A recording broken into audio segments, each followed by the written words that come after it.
halkan waa kaamka barakac ee duleedka Bulugubadle waana goobaha ugu liidan kara hadii uu xanuun soo galo hadaba waxaanu waraysiyo kala duwan aanu la yeelanay dadka ku nool kaamkan xaaladooda caafimaad siday tahay baahiyaha ku gadaaman ay tabi karaan waxaana nooga warbixiyeen sida xaalkoodu yahay ilaahay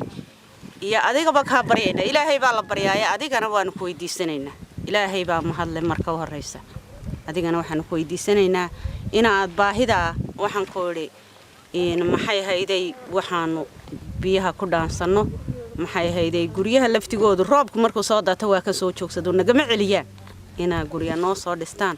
inaad saakaayin weelaan wax ku cunay iyo waxaan huwana waa noo keentay hadda de waxaan ugu soo kordhin karaysaa inaad waliba noo keentaa ina suuliyaal noo soo qotaa inaad maxay hayday dhulna dejisaan oo hanti malihiina dhulna dejisaan inkastoonu dalkeegi joognaan ciriiri ku qabin haddana de waxaanu maxay haytay aanu maxay haytay bareer baan ku naala caafimaadka aad iyo aad baan u caafimaad qabnaa waanu fiicanahay haddii la cabsanayana ilaahay baa de inagu filan ilaahay baa inagu filan waa la yar cabsanayaa marka cudurkii caafimaadkana ilaahay baa haya marka ka ilaahay baan cudurka ka magan gelaynaa umada saameeyay saad wada shaqaysaan idinka iyo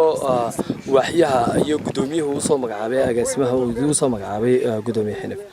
sida buu idin la shaqeeyaa si fiican ma sha Allah si fiican buu noola shaqeeyaa halka iyo bishii imaka sideedaad noqonaysay uu nagu dhex jiray uu kolba baahideeda uu eegayay annagu buu noo maqnaa deeqdii horeysana uu noo keenay alxamdulillah rabbil caalamiin TV-ga Hon Cable TV oo mar walba heegan u ah sida uu xogta dhabta ah ee shicibkiisa u gudbin lahaa ayaa waxa iyana waqtigaasi maalintii koobaad ee u ahayd tiimamka caafimaadka waxaanay wacyigelin ka siinayeen sida looga badbaadi karo xanuunkan ay ku dadaalaan nadaafadooda waana minidkiiba faraxshaan waana ciyaalka u faraxalaan waana ayna soo urunay kala fogaadaan waana inta ugu badan markay faraxalanayaan biyaha ku faraxshaan kadib waana saamunta ku maydhaan waana meelaha ay seexanayaan ay laba qof wax ka badan yahay wada seexan waana nadaafadooda ay ku dadaalaan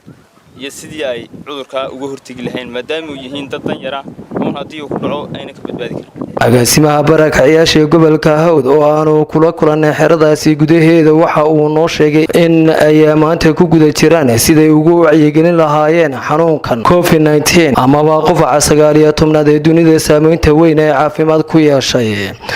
halkaan maanta ku sugannahay waa kaamka barakacayaasha gobolka Hawd waxaanu u nimi inaanu ogaano xaalka ay ku sugan yihiin maadaama uu dalku jiro xanuun kan la yiraahdo coronavirus oo aad u sii baahaya kaamka barakacayaasha gobolka Hawd